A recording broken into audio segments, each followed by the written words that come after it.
आज हम अपने वीडियो में पढ़ेंगे मध्यकालीन भारत के इतिहास से संबंधित दिल्ली सल्तनत, जिसकी राजनीतिक कंडीशन कैसी थी ये देखेंगे।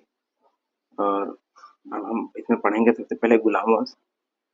अगर वीडियो आपको हेल्पफुल लगे तो चैनल को लाइक, सब्सक्राइब, शेयर जरूर कर दें। चलिए शुरू करते हैं। इसका शासनकाल रहता है 1206 से लेके 1290 तक। कब से कब तक? 1206 से 1290 तक। इसमें पहला शासक आता है कुतुबुद्दीन ऐबक, जिसका शासनकाल है 1206 से 1210। भारत पर शासन करने वाला पहला मुस्लिम राजवंश कौन था? गुलाम वंश था। भारत पर शासन करने वाला पहला मुस्लिम राजवंश गुलाम वंश। भारत में मुगल वंश का गुलाम वंश का भारत में गुलाम वंश का संस्थापक कुतुबुद्दीन ऐबक। भारत में गुलाम वंश का संस्थापक कौन था? कुतुबुद्दीन ऐबक था। गुलाम वंश का प्रथम शासक कौन था? कुतुबुद्दीन ऐबक। गुलाम वंश का प्रथम शासक कुतुबुद्दीन ऐबक। मोहम्मद गौरी का वह गुलाम कौन था जो अपने स्वामी की मृत्यु के बाद शासक बना और उसने गुलाम वंश की स्थापना करी है? तो कुतुबुद्दीन ऐबक। ये क्या था? एक मोहम्मद गौरी का ही एक गुलाम था। कुतुबुद्दीन ऐबक किसका दास था? तो मोहम्मद गौरी का था। आगे देखिए, कुतुबुद्दीन ऐबक की राजधानी कहाँ थी? इसकी राजधानी थी लाहौर। कुतुबुद्दीन ऐबक की राजधानी लाहौर। कुतुबुद्दीन ऐबक ने अपना राज्याभिषेक कब करवाया था? तो जून 1206 ईस्वी में। कुतुबुद्दीन ऐबक को दासता से मुक्ति कब मिली थी? तो 1208 में मिली थी। कुतुबुद्दीन ऐबक को दासता से मुक्ति कब मिली? 1208 में। कुतुबुद्दीन ऐबक ने किस स्थान से शासन का संचालन किया? लाहौर से किया था।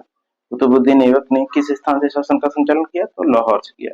कुतुबुद्दीन ऐबक का शासन काल कब से कब तक रहा? तो 1206 से लेकर 1210। कुतुबुद्दीन ऐबक का शासन काल कब से कब तक रहा? तो 1206 से 1210 तक। किसने पंजाब के लिए कुतुबुद्दीन ऐबक से संघर्ष किया था? तो ताजुद्दीन एल्दौज। ये भी मोहम्मद गौरी का ही गुलाम था।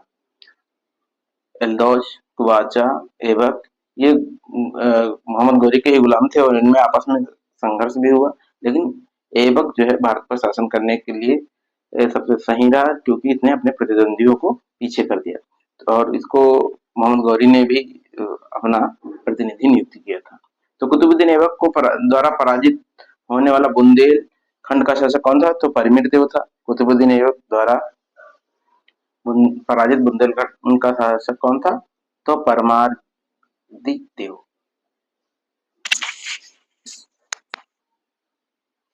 दिल्ली सल्तनत का कौन सा सुल्तान लाख बख्श के नाम से जाना जाता है? तो कुतुबुद्दीन ऐबक लाख बख्श के नाम से जाना जाता है, क्योंकि लाखों का दान करता था और बहुत ही सुरीली आवाज में ये कुरान पढ़ता था, इसलिए कुरान खा भी कहा जाता है कुतुबुद्दीन ऐबक को। सुल्तान कुतुबुद्दीन ऐबक की मृत्यु कैसे हुई थी? तो चौगान खेलते समय घोड़े से गिरकर हुई थी। आगे, पोलो या चौगान खेलते समय किस सुल्तान की मृत्यु होती है? तो कुतुबुद्दीन ऐबक की। मृत्यु के उपरांत कुतुबुद्दीन ऐबक कहाँ दफनाया गया? तो लाहौर में। कुतुबुद्दीन ऐबक को 1210 में मृत्यु के उपरांत कौन उसका तत्कालिक उत्तराधिकारी बनता है? तो आराम शाह बनता है। अब इसका नेक्स्ट जो शासक है वो है इल्तुतमिश। इसका शासनकाल रहता है 1211 से लेकर 1236 तक। 1211 से 1236 तक। दिल्ली का प्रथम मुस्लिम शासक कौन था? तो इल्तुतमिश था। दिल्ली का प्रथम मुस्लिम शासक कौन था? तो इल्तुतमिश। दिल्ली सल्तनत का पहला संप्रभु या संप्रभुता संपन्न शासक कौन था? तो इल्तुतमिश था, क्योंकि इल्तुतमिश जो है इसको दासता से मुक्ति मिल गई थी, लेकिन कुतुबुद्दीन ऐबक को दासता से मुक्ति बाद में मिली। जब वो शासक बना तो वो दासी था मोहम्मद गौरी का। आगे देखते हैं। इल्तुतमिश को भारत में मुस्लिम राज्य का वास्तविक संस्थापक माना है तो आरपी त्रिपाठी ने। इस इतिहासकार ने इल्तुतमिश को भारत में मुस्लिम राज्य का वास्तविक संस्थापक माना है तो आरपी त्रिपाठी ने। किस सुल्तान को गुलामों का गुलाम कहा गया है? तो इल्तुतमिश को कहा गया है। किस सुल्तान को गुलामों का गुलाम कहा गया है? इल्तुतमिश को कहा गया है। इल्तुतमिश किस जनजाति का तुर्क था? तो इलवरी तुर्क था। इल्तुतमिश किस जनजाति का तुर्क था? तो इलवरी जनजाति का। सुल्तान बनने से पूर्व इल्तुतमिश कहाँ का सूबेदार था? तो बदायूं का था। सुल्तान बनने से पूर्व इल्तुतमिश कहाँ का सूबेदार था? तो बदायूं का। अपने राज्यारोहण के ठीक पूर्व मुक्ति के रूप में सुल्तान इल्तुतमिश के पास कौन सा इक्ता था? तो ये बदायूं था। किसने दिल्ली सल्तनत की राजधानी के रूप में स्थापित किया। दिल्ली को सल्तनत की राजधानी के रूप में इल्तुतमिश ने स्थापित किया।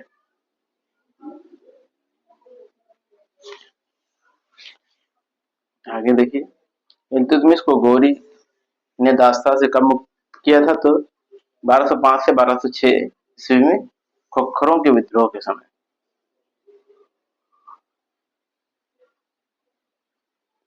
इल्तुतमिश द्वारा सत्ता ग्रहण करने का क्या आधार था? दिल्ली के तुर्क अमीरों और सैन्य अधिकारियों ने उसका चयन किया था।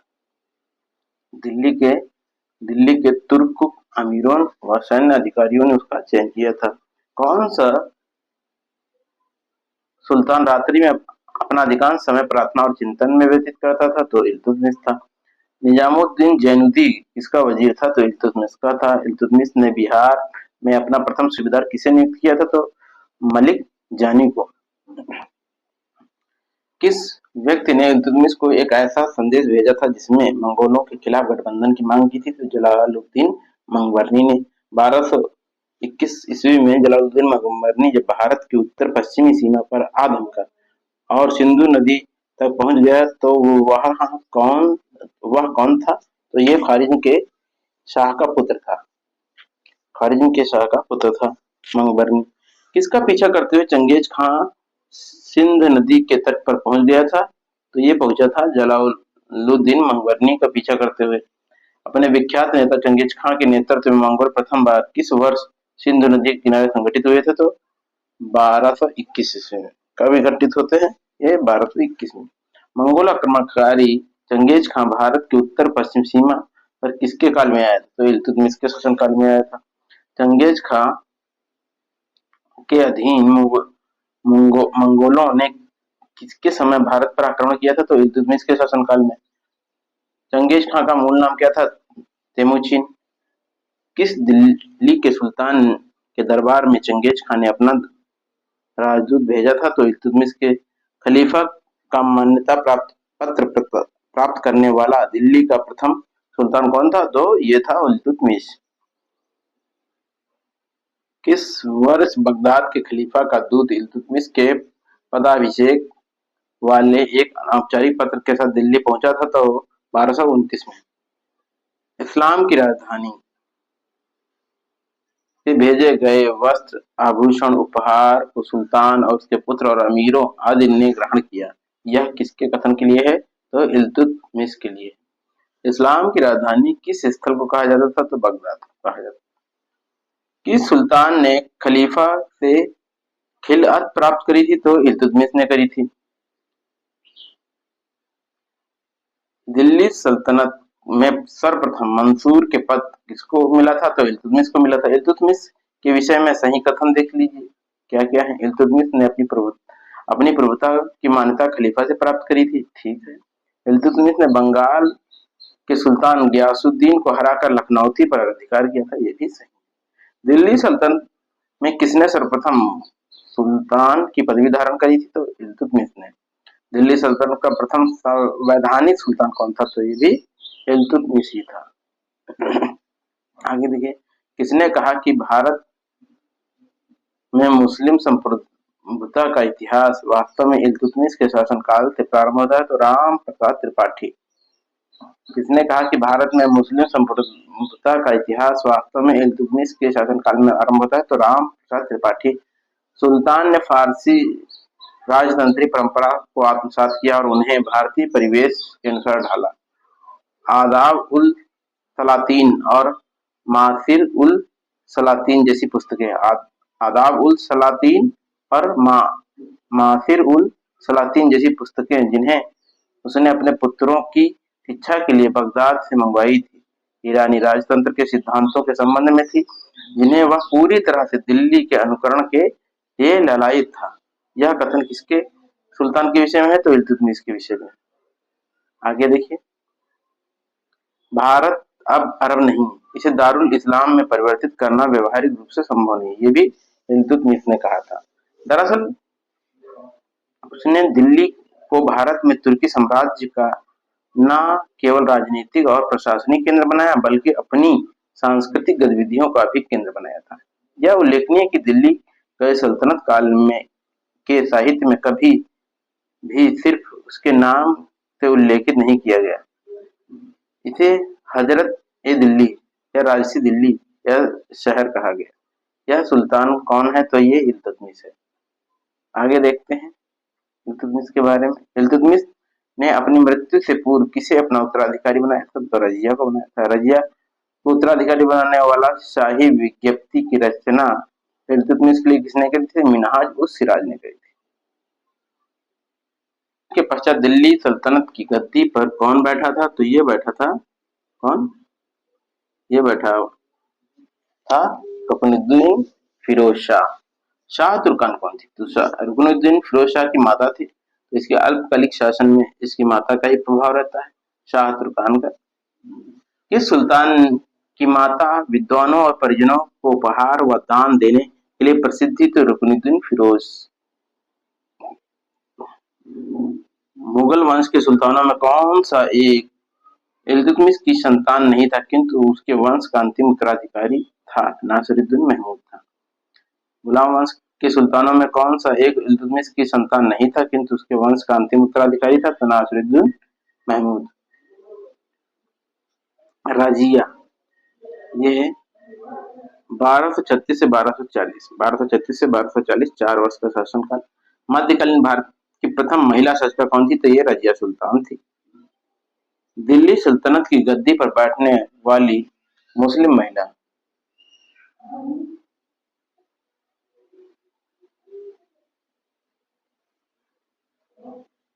शासिका कौन थी? तो रजिया सुल्तान थी। दिल्ली सल्तनत की गद्दी पर बैठने वाली पहली मुस्लिम महिला शासिका कौन थी? तो ये थी रजिया सुल्तान।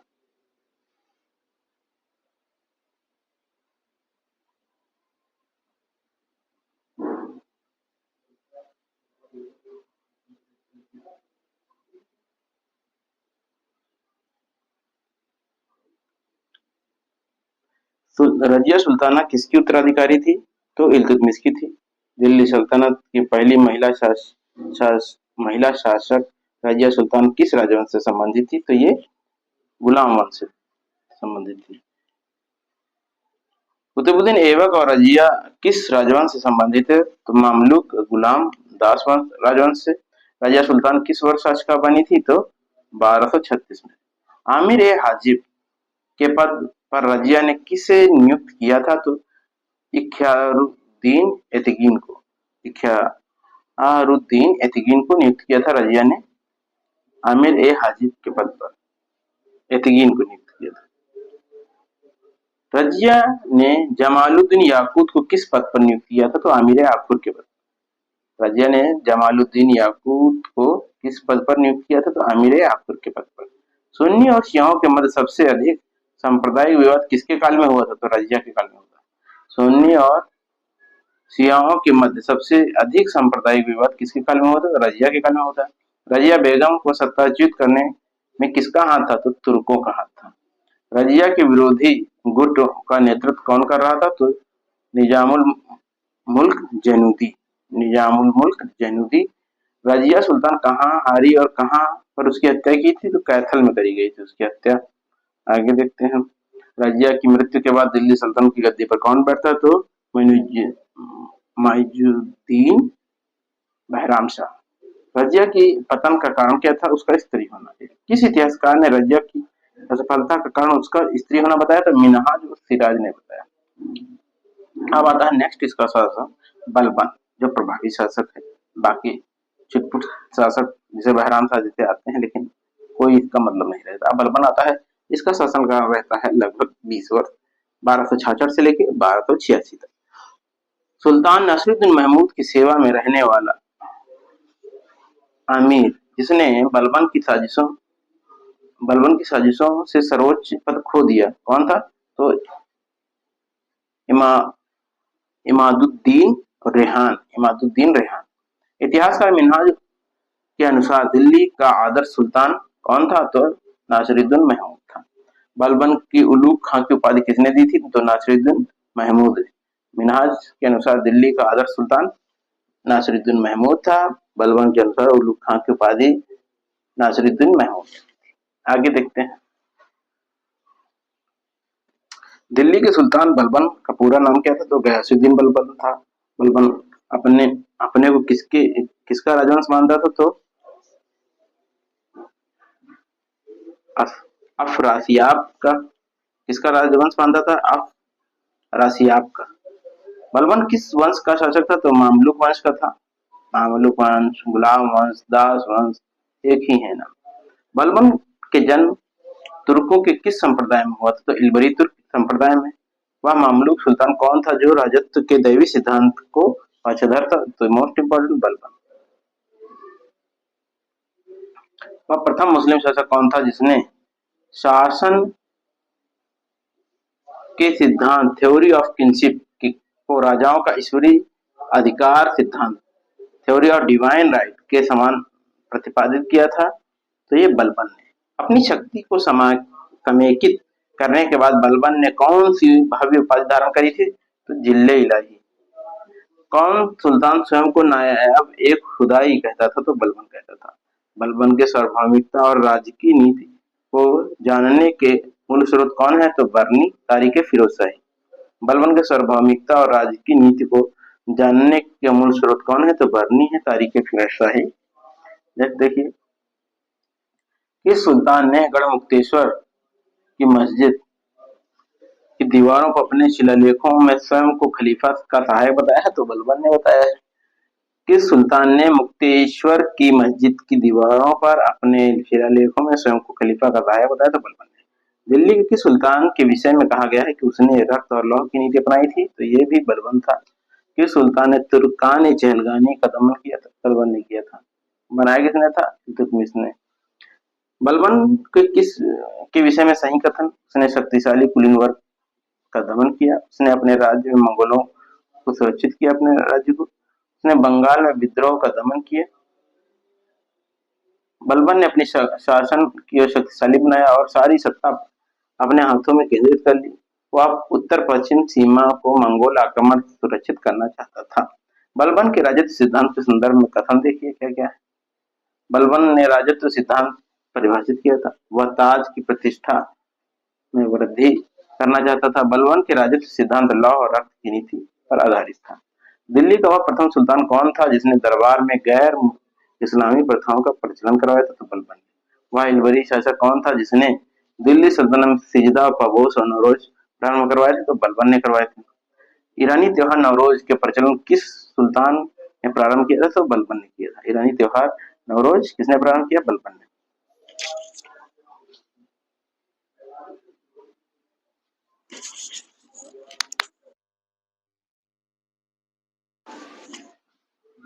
जिल्ले इलाह जो राजाधिकार संबंधी अवधारणा है किसके संबंधित है? तो बलबन से संबंधित है।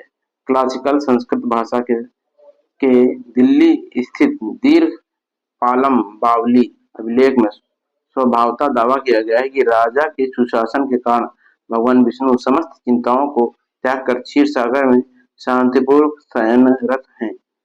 यह किस राजा के बारे में दावा किया गया है? तो गयासुद्दीन बलबन के बारे में, बलबन के बारे में, है ना।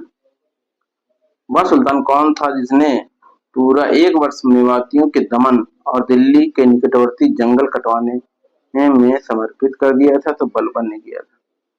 बलबन के काल में विद्रोह करने वाला बंगाल का गवर्नर कौन था? तुगरिल खां था। बलबन सुल्तान बलबन के आदेश पर सार्वजनिक रूप से कोड़े की सजा पाने वाला अमीर कौन था? तो मलिक बकबक। किस सल्तनत शासक ने सीमा विस्तार की नीति नहीं अपनाई थी? तो बलबन ने नहीं अपनाई थी।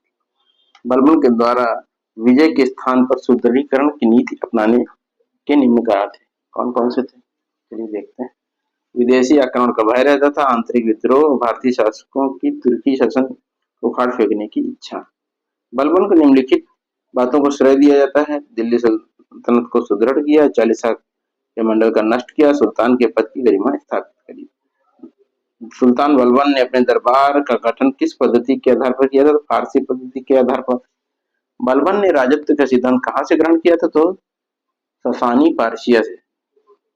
एक मालिक होते हुए भी वह खान हो गया, एक मालिक होते हुए भी वह खान हो गया और फिर सुल्तान बन गया। यह व्यक्ति कौन था? तो बलबन था। अपनी लगभग 40 वर्षों की खानी और बादशाहियत के दौरान उसने कभी बाजार के लोगों, निम्न तबके के लोगों और संगीतकारों और विदूषकों से बातचीत नहीं की। जियाउद्दीन बर्नी का यह कथन किस सुल्तान के संदर्भ में है तो बल बन गया। बारिद के सफल अन्वेषण के मुद्दे पर किस सुल्तान ने अपने बेटे को सलाह दी थी? मुखबिर और जासूसों को दरबार के इर्द गिर्द फटकने की इजाजत नहीं देनी चाहिए।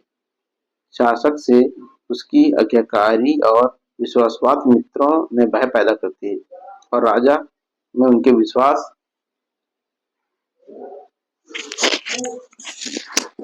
विश्वास जो अच्छे शासन का आधार है को नष्ट करती है। बलबन ने कहा था इस्लाम धर्म को स्वीकार करने वाला कमाल महियार को जब अमरोहा के मुतशर्रिफ के पद के लिए चुना गया और जब उसे सुल्तान के समक्ष प्रस्तुत किया गया तब सुल्तान की प्रतिक्रिया थी, जब मैं निचले तबके में पैदा व्यक्ति को देखता हूँ तो मेरे शरीर की प्रत्येक धमनी और नस क्रोध से खिंचना शुरू हो जाती है। यह कथन किस सुल्तान से संबंधित है तो ये बलबन से। अपनी मृत्यु से पूर्व बलबन ने किसे अपना उत्तराधिकारी मनोनीत किया था तो खुसरो को किया था। बंगाल विजय हेतु बलबन अपने किस पुत्र को लेकर गया था तो बुगरा खां को लेकर गया था।